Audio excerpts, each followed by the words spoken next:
Right, so good afternoon, everyone. Welcome again to our Change Chat, which today is on the subject of leading through LGR, a psychological perspective. So I am Fraser. For those that have not heard from me before, I look after business development and partnerships here at Trueman Change, and we'll be hosting today's session, which I hope you find very useful. It's great to have you on the call. There's a lot of people registered today, which I think shows the relevance and importance of this subject and indeed of LGR. Just now, the amount of people, especially as we get into the new year at the more advanced stages of the LGR journey, are looking for a wee more information and support, etc. So thanks for joining. For those who don't know us that well, and it's maybe your first time in the Change Chat, we are a specialist change management consultancy. So we spend a huge amount of time inside local authorities, councils, working closely with leadership teams and managers and staff as they navigate, in this case, in many cases for us just now, LGR. So unlike most consultants, we take a people-focused, psychology-led approach to managing the real kind of human impact side of change, and how to make that change from a people perspective as impactful, sustainable as possible. So today, leaning on our expertise, thought it'd be helpful to concentrate on the challenges of leading through LGR, and we're going to look at culture and leadership. So Lucy and I, and Lucy mainly, want to make this as relevant as possible, and a lot of things we're hearing just now is around the culture and leadership piece. We feel that will be very interesting. Quite a bit of housekeeping. We like these sessions, as always, to be informal, interactive. So if you've got any questions, please drop them in the chat. I can ask them. We'll maybe stop in the middle of the kind of presentation chat just to ask, as well as the end, to ask any questions as well. We do record the session, so anybody booked on, we will send out the link to receive a copy of that recording. So if you have to duck out or you want to share it, please do that. And it'll also be available on our usual channels. So without further ado, Lucy, I will ask you to introduce yourself, and then we'll kick off. Thanks, Fraser, and welcome everyone to, we've done a few change chats around LGR because most of our work is in local government, and so today we wanted to focus on, we've done some research, so to share that with you, which some of you may have seen a bit of that before, but then as Fraser said, we're going to delve particularly into what it means for leadership and what it means for culture. So please do post any questions at all in the chat. I do have just a small number of slides just to keep me on track with what I'm, sharing in terms of what the research is saying. But do feel free to stick your hand up, to put something in the chat, and we're very happy to take questions. So LGR. So we've started. We've been doing this research for quite a few months now, and what we've been doing is we've been conducting qualitative interviews with about 50 senior leaders who have been through the process, and coincidentally I'm currently working with a council who went through the process 2 years ago, actually nearly 3 years ago, to look at their culture. So we're working at kind of all ends of the spectrum of LGR at the moment. And we spoke to a real mix of people. We've spoken to elected members, we've spoken to chief execs, directors, heads of service, and we've basically asked them questions around all of the people side of LGR. So there is an awful lot of help and support out there in terms of what, the legalities of it, the process of it, how you deliver LGR. But what we were interested in exploring, because of my psychology background, was particularly what is the people impact of it. So by that we mean things like culture, comms and engagement, how we do service redesign, what is the impact on human beings that work in the sector. And we've then sort of linked that up with other psychology research from wider sectors. So there is some research out there around private sector mergers and acquisitions that from an organisational psychology basis is quite similar to what you guys will experience.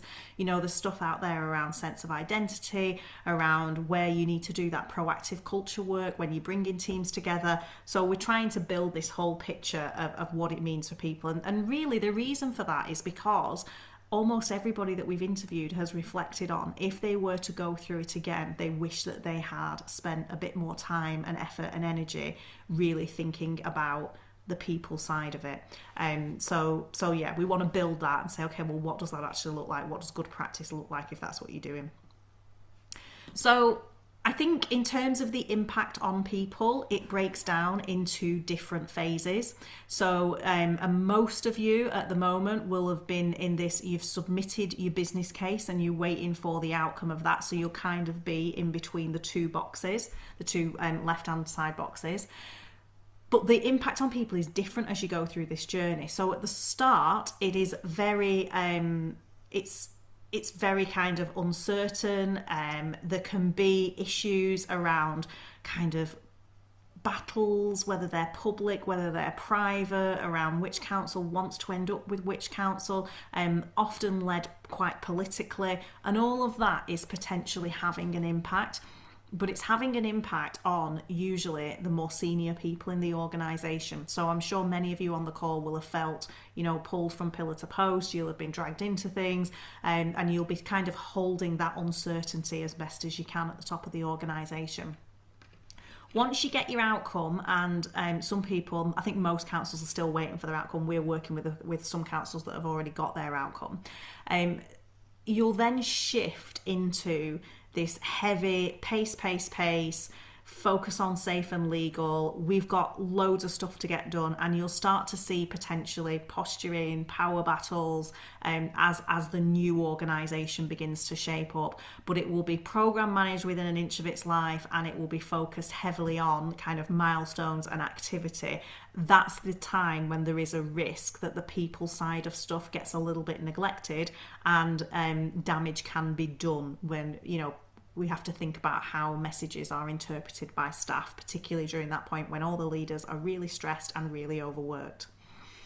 So then you've got your era when you're in the shadow arrangements. Now that's going to feel quite icky because you're basically going to have dual leadership. So once you know what the outcome of your business case is, and you've started that work where you may have shadow politicians, you may have shadow chief execs, you've then got this kind of senior leadership team. There's two of them, where do I sit? How does that work? So that will bring in a bit of a change of dynamics. And also in that time, you'll probably be starting to look at things like maybe vision and values and the sort of things that you want the new organisation to be. But then, I'm sorry to tell you all this, if you're all like to the left of this diagram, what people that we've interviewed have described is that the real work begins once you get into that post-launch stage. So that is where then you realise there is a huge amount of change and transformation work, because you've had to focus on safe, legal, get it over the line, but then you've got all of your integration of your services, your integration of your culture, and there'll be probably really significant kind of restructures, redesigns happen. So you're in it for the long haul here, and I think that there is a risk that people focus on vesting day as being if we can just get to that, when actually there's quite a lot of work to do when you get after that as well. So you really need to pace yourself to prevent the risk of burnout as you go through this. So in terms of what the themes that came out of our research when we spoke to people, a lot of stuff around recruitment and retention. People have different levels of tolerance to uncertainty, so you may well lose staff as you go through this, particularly if you're in an area. So for example, I'm in the northwest, so I live in Lancashire, which is going through LGR, but all of Yorkshire, Westmoreland and Furness, Greater Manchester, they've been through it. So there is the possibility that people can look to just get a job in a unitary so they don't have to go through this process. So recruitment and retention is an issue that needs to be on your radar for sure. Middle management pressure. So you've got, in a sense, the senior people carrying all of the uncertainty until you know about what your outcome of your business case is. Once you get past that point, there is a huge amount of pressure on middle managers to start collaborating with other councils, to start working out, to start, mapping what systems we use, what processes we use. So there is a huge amount of pressure there. And actually, those middle to senior managers are the people that are most likely to be impacted first in terms of their own personal careers. So that is, they are a group of people that we need to make sure that we're looking out for. Political dynamics came out quite strongly in a lot of the interviews. That There are strong political views about whether LGR is the right thing to do. There are strong political views about what is the right blueprint, and that has a risk of having a fallout which make the staff potentially feel undervalued. So if you've had quite a high profile public political battle about two councils saying absolutely we don't want to end up with that council, and then they do, that you're already starting your merging process with kind of baggage. So that is challenging. Fear and uncertainty, obviously, it impacts a lot of people. It actually doesn't impact frontline staff as much, but they will still feel that fear and uncertainty. And there will still be things like changes to pay and conditions, which if you think about, the Maslow's hierarchy of needs, the thing that impacts our sense of safety in our physical world, and can we pay the mortgage? So all of the normal fear and uncertainty that you have in your day-to-day working life is increased and on steroids as you go through this. Lots of practical challenges, which I know we're focusing on people, but practical challenges drive culture. So if you are saying we need to collaborate and we need to work together going forward, but actually your IT systems don't allow you to do that, and people can't get into different buildings because they've got the wrong badges, all of that sends a message which shapes culture. So that is something that a lot of people that we interviewed kind of wished that they'd spent a bit more time on before go live. Even though they seem like small things, they actually do really matter. Power issues, as you can imagine, there will be positioning, people will be concerned about their jobs. So that kind of who holds power and how power moves around the organisation is really important. Almost everybody I interviewed said that service delivery and performance dipped as they went through this process. Now, as a change professional, I'm not surprised by that. Change takes an awful lot of resilience. It takes an awful lot of capacity, and even if you do bring in outside help or temporary staff to drive LGR, it still has a cost. So you've got to think about how you can continue, because the bins still need emptying, the statutory services that you deliver still need delivering. So it's worth keeping an eye on that and thinking about how you can make that work. Culture clashes, and that can happen from now. As I said, we've got potential issues where people may be saying things publicly and saying things about other councils that might not be as respectful as you would like, right through to long after go live date. So I've interviewed people that their vesting day was a number of years ago, and people still are describing themselves as being from the legacy council rather than the current council that they're in. So culture clashes is a big one, and we are going to talk quite a bit about culture today. And finally, the timing of your service redesign. So, it's very difficult to take that on board early, because, you kind of have to focus on vesting day. But actually, almost everybody that we interviewed said that they wished that they'd done more of that service redesign earlier, because it sets you off better. What a lot of people described is going live with, in effect, just, a front face of it being integrated, but actually very little being integrated, and there being a huge amount of work to do after. I think you've got to be kind to yourself with this one, because my professional advice is start your service redesign now, because the earlier you start it, the more engaged your staff will be, the better prepared everybody will be, but also you are going to have a really, really busy couple of years ahead of you, so you do need to think about burnout and figuring out how you can manage all of this workload. So they were the things that came out of the research. And in terms of psychology concepts, so I'm in the process of, I've just redecorated my office, I'm in the process of bringing all my psychology books down at the moment. But if I grabbed like an org psych textbook, every chapter in it you could apply to LGR. So this is why I think psychology is such a powerful tool for us as we're going through this journey. So in org psych, psychologists will research, how do people cope with uncertainty in the workplace? How do people lead change? What can we learn about our sense of identity, which is actually particularly relevant in local government, because our sense of professional identity is very often tied to a place, because we want our staff to care about the place that we serve. So, LGR is messing with that a little bit. It's changing those boundaries. It's changing what place people feel that they belong to and that they support. We also research things like how people work as a team, what culture looks like, psychological safety, Can people challenge? Can people change things? And what is the personal impact? So we also research in OrgPsych things around people's careers and how they make sense of their careers and how they make decisions in terms of what they want.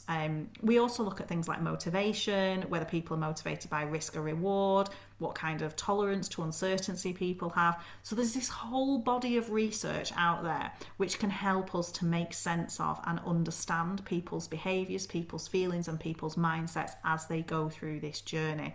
And all of these things are relevant to all workplaces, or most workplaces most of the time. They are particularly relevant, I think, at the moment, because of the pressure and the uncertainty that we're facing as we go through this journey.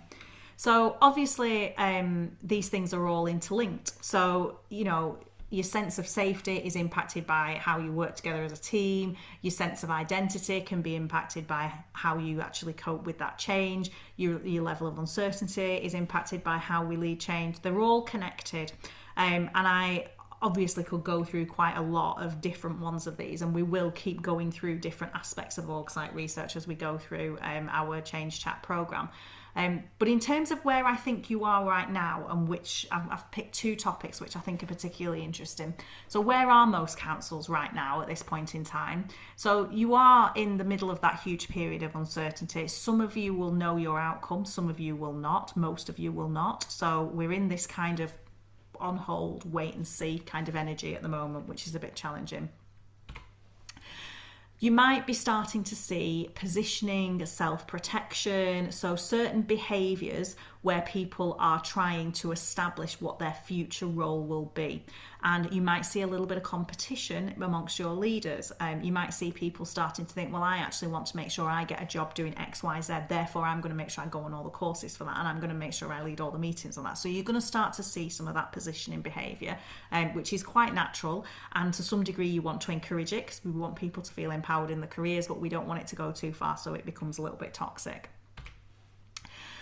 Your staff uncertainty might be starting to show. So whereas maybe 6 months ago LGR was something only the chief exec and a small number of your senior team were involved in, it's probably getting a bit more high profile and a bit more rumour mills and a bit more kind of sort of awareness from the staff. So that's something to definitely be aware of. And you've got a lot of work ahead. So what I'm seeing is a lot of councils are trying to work out, you know, where do we go fast? Where do we go slow? So for example, what things do we need to wait until we have more certainty on versus some preparatory work like mapping out your IT systems, mapping out your terms and conditions across the region so that you've got that clarity. That work can be starting, and I know that a lot of places are starting to recruit people like program directors and so on. So that's where people are at the moment. So I think the two areas that I think it's worth our time just exploring in a little bit more detail today are understanding your culture as you go through this journey and thinking about some highly targeted leadership development. So we'll do culture first, and as I said before, any questions, do drop them into the chat, whether that's to the chat that everyone can see for me or for Fraser. So organisational culture. So I'm guessing because you're all interested in, you know, psychology, you're probably all quite into culture. What do we mean by culture? So the way that we think about culture at Trueman Change is based on the work of Edgar Schein, and we particularly define it as it's how messages move around the organisation. And I touched on this earlier. So sometimes when we think about messaging, we just think about comms, but actually our behaviour sends a message, the way that we make decisions sends a message, how we decide what's important sends a message, what happens when we try and change the way that we work sends a message. So all these different things are sending messages around the organisation about what culture is. Now, it's always worth looking at your culture. It doesn't matter what you're doing. It doesn't matter if you're in a stable time. It doesn't matter if you're doing some internal change. Culture, the phrase is, the very popular phrase is culture eats strategy for breakfast. And there is a lot of truth in it. There is a lot of organisations that will build entire change and transformation programs and they just don't land, and it is because of the culture. So I would say that being able to read and understand culture is an absolute core skill of leaders today, but it is one that we don't necessarily teach people how to do it.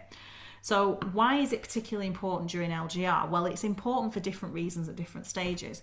So at the stage that most people are at now, the question I'd be asking is your culture LGR ready? And where might clashes happen? Because although you may or may not know the outcome of your business case, you've probably got a good idea of who your potential partners are going to be. So I would be doing, and we are doing this work for a number of councils at the moment, understanding the current culture so that you can predict way in advance of vesting day, actually, do we have a particularly risk-averse culture in one council, but we have maybe more of a forward-looking culture in another council that the risk-averse bunch might see as reckless, the reckless people might see the risk-averse bunch of people as kind of blockers.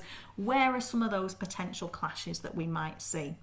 And also understanding your current culture. Are they ready for this significant change? Because all that service redesign work has to happen. Now, it doesn't matter whether it happens before or after vesting day, but what you don't want is to bring together a group of councils with staff that feel particularly jaded, that feel quite anti-change, that were describing things like change fatigue.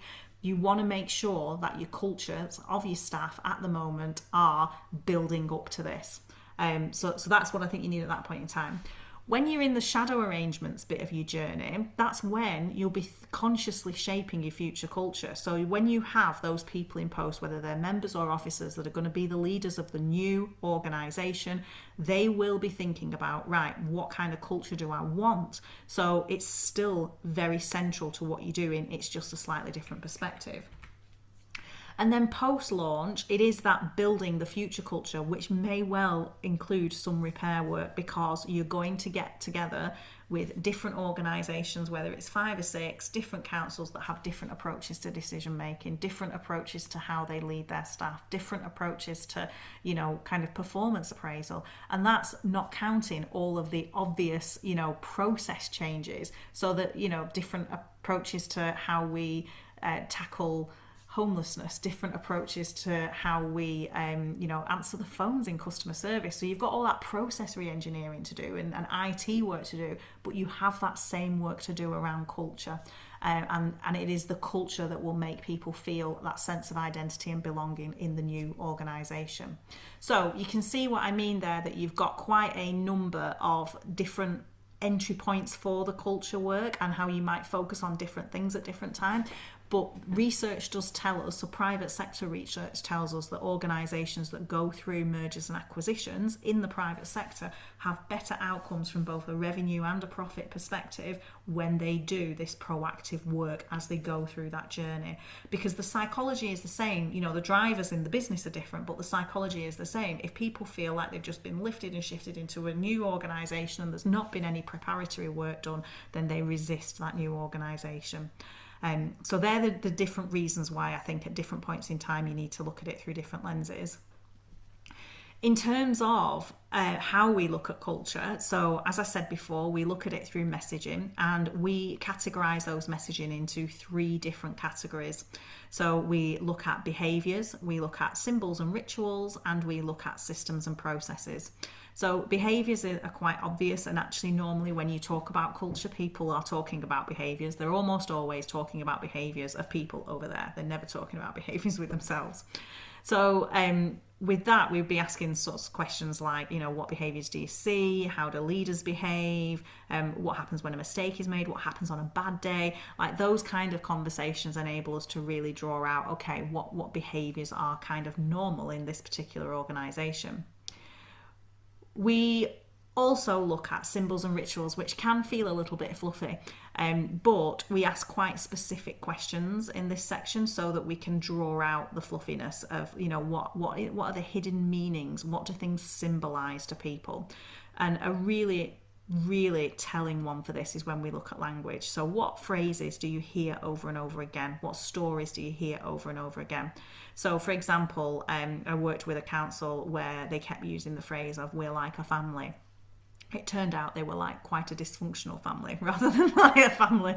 But it told us a lot about, willingness to challenge each other and how people get their sense of identity and belonging. Similarly, asking questions like how are meetings run? If you're trying to collaborate across a group of people, but actually your meetings are a bit closed doors and you don't invite people to them, then that tells us something about that's very symbolic in terms of the culture as well.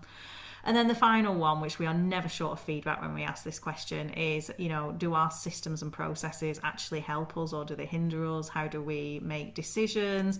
How does all of that work? Because it drives behaviour. So if you are trying to build a culture which is very innovative, but you have very heavy governance, then you can see how it's that contradictory of messaging. And so what we're looking at with a number of councils at the moment is, first of all, are we ready to go through this journey from a change point of view? Secondly, how do we keep the strengths of our current culture? Because in many places, people are very proud to work where they work, and there are things about that culture and way of working that they want to ensure that they preserve as they go into the new organisation.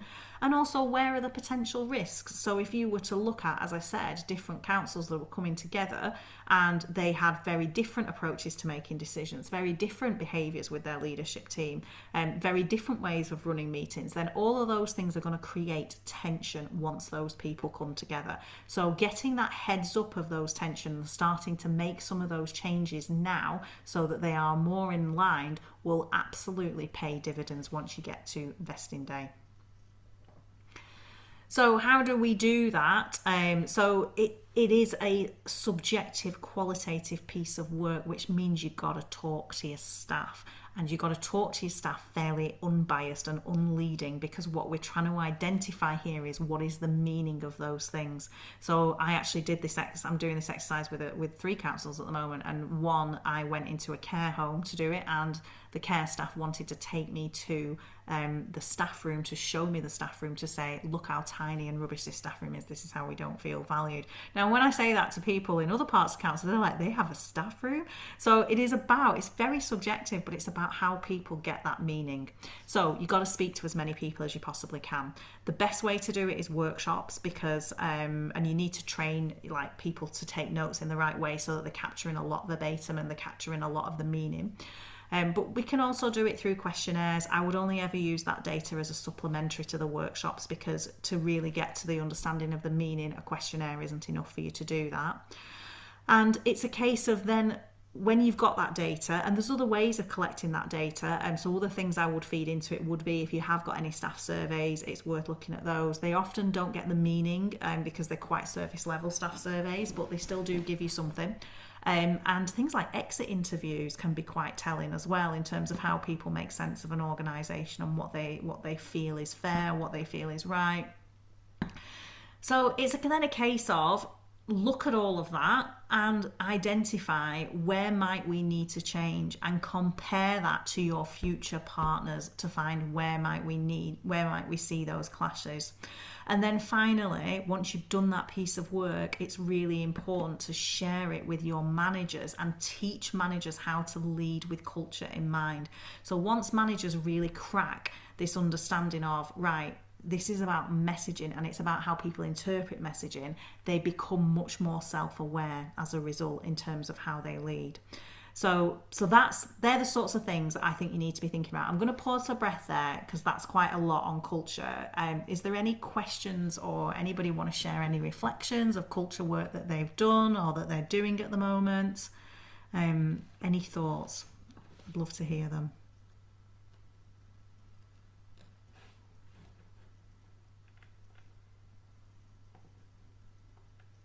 Is the chat even working? I think so. Because we've been doing these on Teams for the last year.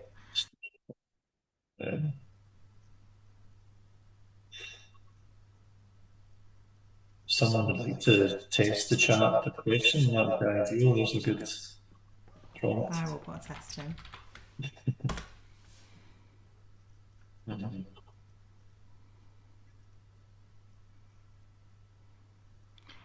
Equally, if you'd rather not put it in the chat but you want to just speak, that's fine too.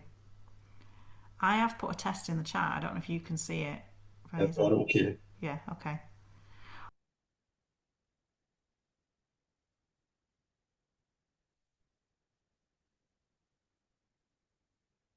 You've gone on to mute, Lucy, for some reason.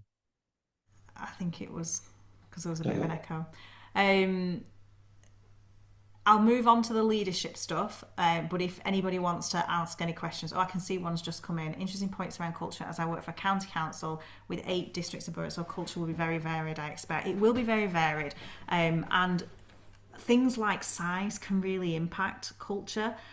So because they impact ways of working and they impact the level of process that you have. So you often find in really big organisations you'll have more kind of management spans layers. Whereas in a tiny little district, it might be a little bit more informal. So that can feel very restrictive when those organisations come together on the part of the district, but then it can also feel a little bit chaotic on the part of the bigger organisation.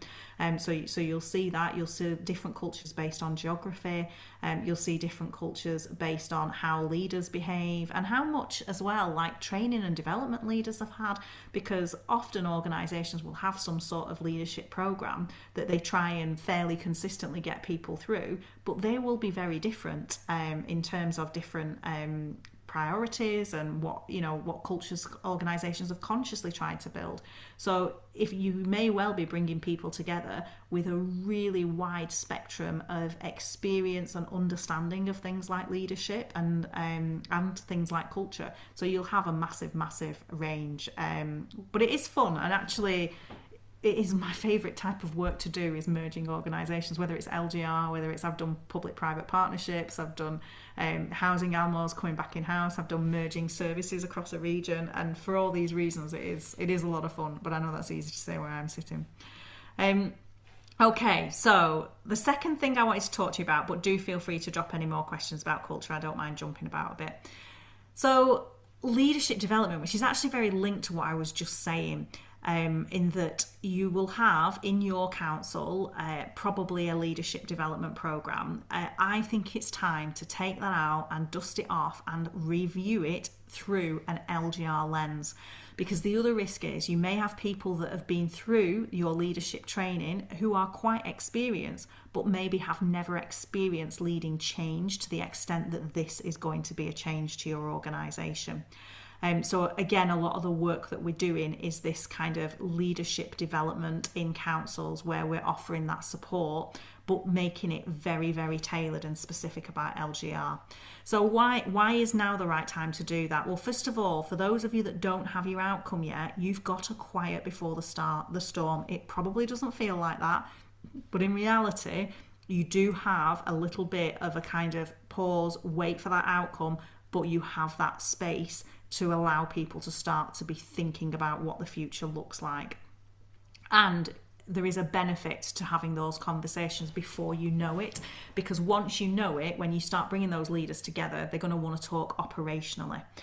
Whereas at the moment, you've got this opportunity where you can talk to people where it's all quite hypothetical. So you're actually talking about leadership rather than talking about, this is how we're going to merge our housing services kind of thing.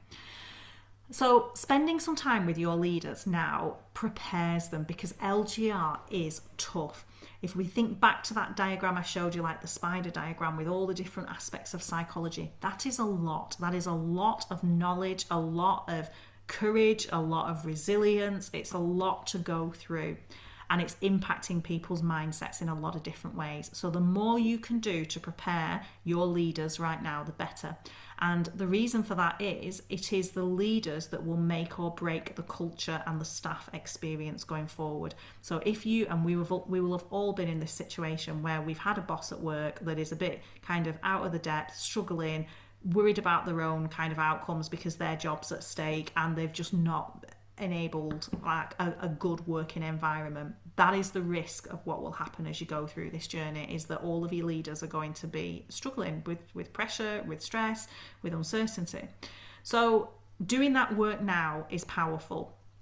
Also, what it does is it levels that playing field. So you will have a very wide mix of people in your organisation, of leaders in your organisation, in terms of their level of experience, actually getting them all together and saying, okay, regardless of our level of experience, these are some of the challenges that we're going to go through. So make it less like it's about I'm teaching you how to be a leader, and more that it is highly tailored to LGR. You'll start to build some of that consistency. And it'll also create a community with your managers, because remember, your leaders and your managers are the people who are most likely to be personally impacted by this work. So you need to create that community and that safe space for them. And it's building that psychological safety, because what you want is a group of people that are able to challenge, that are a bit innovative, that are able to debate stuff. And when they're doing that, if you're already starting to see some of that tension and that posturing, that is taking you away from psychological safety. There's quite a lot of research around psych safety that it's absolutely crucial for high performing teams. So you need to bring some of that back in. So that's why I think now, and in terms of what sort of topics should you be thinking about, so some of this stuff you will already have, but I think it's worth dusting it off, refreshing it, tailoring it towards LGR, make it so it's really about LGR, so that it's really contextual. Some of the things that we're helping councils with of just going in and running like leadership away days around how to manage uncertainty, what the research that we've done is telling us in terms of what to expect as we go through that journey. You know, some of the slides that I've shared with you today are from those sessions where we're walking leaders through, this is the journey you're going to go through, this is what you'll impact, this will be the impact at different times. But we also need to be teaching them how to lead change, and we might need to give them career support and coaching, because you know they're going through a significant personal transition at the same time. So that is something that we are providing for some councils, that kind of career support of, okay, what do I want my future to be as I go through this journey? I think anything around understanding things like risk and reward, understanding motivation, understanding behaviours, the more we can teach our leaders about how people will behave as they go through this experience, the better equipped they will be to not take things personally, to not be driven by ego, to understand the landscape, to understand what uncertainty does to people. So these are some of the examples, and co-designing is a brilliant skill where if we can teach people a methodology for co-design of actually, once you're at the point where you're saying, okay, we now need to bring staff together from all the different 4 councils to talk about how they deliver housing services, being able to do that and having the confidence to do that and knowing how to do that in a kind of collaborative way will absolutely pay dividends. Because remember, the risk is that if leaders are not collaborative, not supportive, not focused on the culture, and they are actually focused on their own difficulties, their own anxieties, their own resiliences challenge, the staff will suffer. And that's where you end up going live after vesting day with a really challenging workforce that are jaded and don't feel supported and feel confused about what's the journey, and don't feel like they, you know, we've just suddenly changed our lanyards and that's it. That's what we're trying to avoid here. So my advice at this point in time is absolutely focus on understanding your culture, so that you know how to go through that journey as an organisation and how to then start to transform into the future one, and really, really think about leadership development. And I'm tempted to even, like, we almost need a different name for it, because what you don't want is somebody that's been a leader for a long time, but actually in the same kind of position with not a huge amount of change happened, feeling like I don't need development, and then having to go through this and suddenly feeling like the rug's been pulled out from under them. So, you know, it might be an LGR program, it might be, I don't know, you've got to think about how you frame it in your organisation. But I think the more you can do to skill up your leaders in how to lead through this process, the better off you will be as an organisation.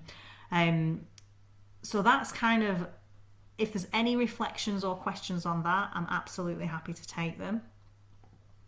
And in terms of what's next as you're going through this journey, so just some general tips and advice really. Always, whether it's with staff or with leaders, the psychology is full of research that links back to just engage with people. And I don't mean send them a newsletter. I mean, get them in a room, get them thinking about it. You know, we know that if you buy into the change curve as a model, actually the way to get through it quicker is engagement. We know that in terms of how we are motivated, there's a theory called self-determination theory that actually engaging with staff meets some of the core needs in the workplace. So whichever way you turn, any way which you can engage with staff or leaders earlier than you think you need to, it helps. It helps people. Engaging with uncertainty reduces the fear of it. So as much as you can do that, which is a big reason why I think that leadership engagement is really, really important. Train your leaders and managers up now to handle change and the emotional impact of change, because they are the people, and we've all been in this position where we're having to handle the emotional needs of a team going through uncertainty while we ourselves are at risk as well. So getting people skilled up in the ability to do that and getting them to do that now before that uncertainty really, really hits, I think is very, very powerful. Start building up your approach. I'm sure all of you will have done this by now, but in terms of your internal and external comms, be really thinking about your channels, your collateral, your messages, because it's quite hard communicating during such an uncertain time, but actually it's really important. And even if it's just, this is the truth, this is what we do know, this is what we don't know, keep those communication channels open.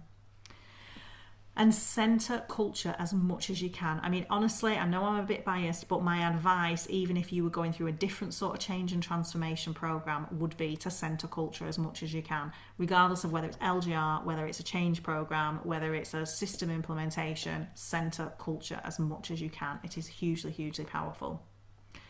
And take care of yourselves, because this is a tough journey, and I hope this hasn't been too negative of a briefing, but it is a tough journey. It's from a psychology point of view, this is tapping in on lots of different ways in which your brain works, in which your mindset works, and in which your emotions work. It is going to challenge that resilience. So you need to take care of yourselves as leaders. You need to make sure that you've created that safe space for leaders, because you want that kind of psychological safety and that sense of community as you go through this journey.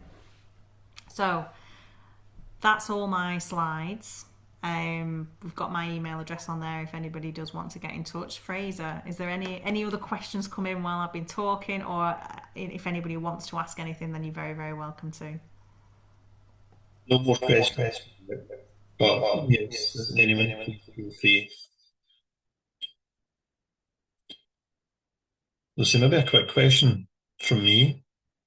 I mean, obviously, you and I are speaking to, many councils and chief execs, heads of, OD and directors, etc. How can you mention anxiety, tension, conflict, etc.? What's one kind of takeaway? How can leaders, managers on the call maybe reduce that, without trying to fix people, if you like? Something that somebody asked us recently, or over control people's emotions.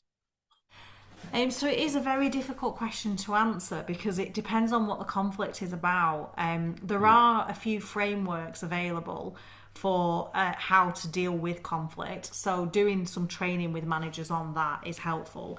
I think it's the preparatory work to stop it from getting that to that point, which is really powerful. So, and we do a whole day on a concept called cats and cheese, which I think is the source of a lot of conflict. So cats and cheese comes from it's called reinforcement sensitivity theory, which doesn't sound anywhere near as much fun, so we don't call it that. But it is basically where they did experiments on mice and rats, and they exposed them to the scent of cats and they exposed them to the scent of cheese, and they monitored which motivated them more. So are they motivated by the risk of a cat, or are they motivated by the reward of cheese? And the findings were that there were individual differences. So some, and this translates to humans as well, so some humans will, particularly during times of uncertainty, focus on risk, and they will be motivated to reduce the risk, and some will particularly be motivated by reward or cheese, and they will spring into action to get that reward. I think that is fundamentally at the basis of a lot of conflict because those two people are speaking different languages and motivated by different things. So, cats and cheese is actually a really good tool for laying out, okay, where do we think we are here and where do we need to focus on risk and where do we need to focus on reward. So, I think a lot of it comes to that. But other conflict can just be down to the ability to handle the personal impact, and that is again why I think we need that safe space. That's where things like career coaching really come in, leadership coaching, so that people have that sense of safety, and that self-awareness as well is a big one. You know, sometimes we're not aware that when we are stressed our behavior amplifies or our behavior changes. So yeah, and culture, it does link back to it. Everything links back to culture, and that's why when we do culture reviews we ask questions like what happens on a bad day, because that actually tells us a lot about how people handle conflict. So I think you can tackle it at different levels. You can tackle it at personal, individual levels, which is where you would bring in things like coaching and development, and that's about individual self-awareness, because we all find different things stressful. We're all triggered by different things, so that self-awareness and understanding that is really powerful. But also tackling it at an organisational level, so where you're looking at, okay, what is the framework for how we do that, and how do we make sure people have the skills to be able to handle that conflict. Oh, okay. Any more questions at all?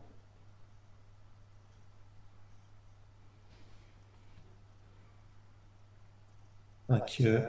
Thank you, Laura. Yeah. Thank So, you. So we are just okay. in the process of booking in our next kind of program of change chats. So if you have any particular topics that you think we need to make sure we cover over the next kind of 6 months, then please do let us know, because we are just in the process of thinking, right, okay, we're going to do a mix of LGR and non-LGR, because we you know, there are a lot of councils that are not going through LGR at the moment, and we're going to do probably some more in-depth stuff on culture, because that seems really quite current for people at the moment. But please do let us know if there is anything particularly that you're interested in. Oh, we've got a question. The risk and issue of organisational capacity to embrace varying cultures fully. Yeah, it's a funny one, that, and actually one of the reasons that I really enjoy working in local government is because already, even if you're just one organisation, you will already have varying cultures. Because it's not realistic, and this is a bit of an unpopular opinion, because some people really buy into the whole, you know, golden thread, and I do buy into that from a process point of view, but we have to create a single organisational culture. So you hear phrases like one council quite a lot. I think that you need a one council view of your priorities and how you deliver stuff, but in terms of your organisational culture, I don't think it is realistic to expect, you know, people that work in a waste depot to have the same culture as people that work in a care home, to have the same culture as people that work in a procurement team, to have the same culture as people that work in children's social care. So, you know, you've got all of these different drivers which will have, without stereotyping, but you know, people are often driven to the work that they do for certain reasons. So in, for example, children's social care, you're going to get a lot of people that are really driven by the reward of making children's lives better, but having to operate in a very high risk environment. That's going to create a very different culture to other parts of the council. So you're already accommodating varying cultures. I think where it's you've got to think about fairness. So fairness is a big deal in organisational psychology. And if after vesting day you've got people saying, well, they're doing the same job as me but they're paid more, and their manager lets them have days off and I don't get to have days off, and you know, and a very live example that I've heard in the last week or so, well, in this depot we have to pick up extra bits of rubbish, but in that depot they don't, they only pick up bins. It actually turned out to not be true, by the way, but all of those things, of those concepts of fairness, is when your culture will tip over into a place that is toxic. So I think you have to embrace varying cultures. It's to what degree they vary, and I would want to see some variance in the type of work people are doing, because I think that's natural and appropriate. But I would want you to be, say, 2 or 3 years after vesting day to have not have variance based on which council people came from, if that makes sense. We so we can share the slides, but also you will get a recording of this anyway, Anna. So it takes 3 or 4 days for our marketing person to kind of put subtitles on it and stuff. But yeah, you'll get a link to where it's all saved, so that you'll be able to rewatch it or share it with your colleagues. Yeah, thanks, Anna. Any other questions?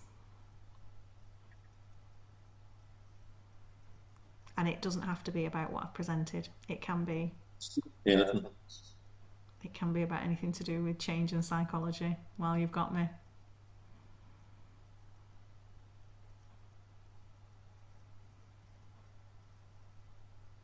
Okay, I think we're probably there. Just quickly, Lucy, just something else for me to ask and say, we obviously work with individual councils, we work with multiple councils in one area towards, that go live date and being joined up.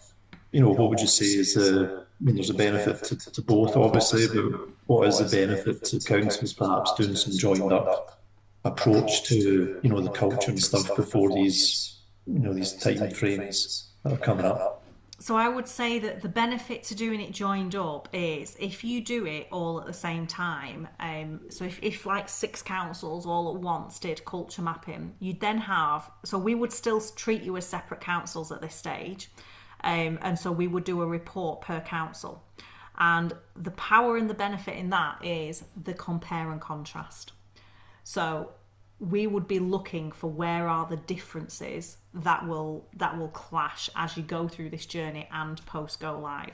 So where you can do it as a group, it's really powerful because it's independent, because we're not involved in it. So it's an independent view of the different organisational cultures, and then you'll get the information about where those clashes can be, so you can start to work on those aspects of your culture.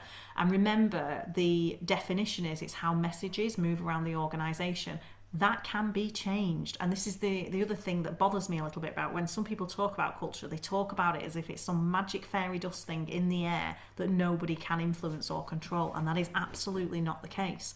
So by understanding 6 different councils' cultures, you can then start to align your messaging to make this whole journey smoother.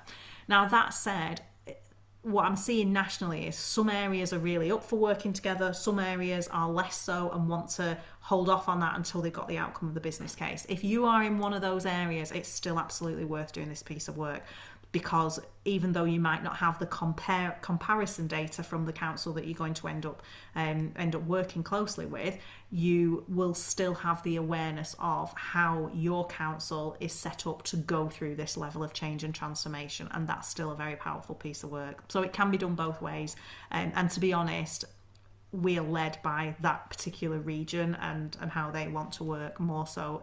In an ideal world, I'd suggest doing it as a region. Right, okay. Thank you. Well, that leads me on, just as we finish, just to say again, as I do with my business development hat on, if anybody wants to continue a conversation with us, we're obviously working with and supporting a lot of councils just now. We'd love to share with you a bit more about that, what we're hearing. We're working with some councils, even been through this several years ago, and they're revisiting some aspects, even around culture.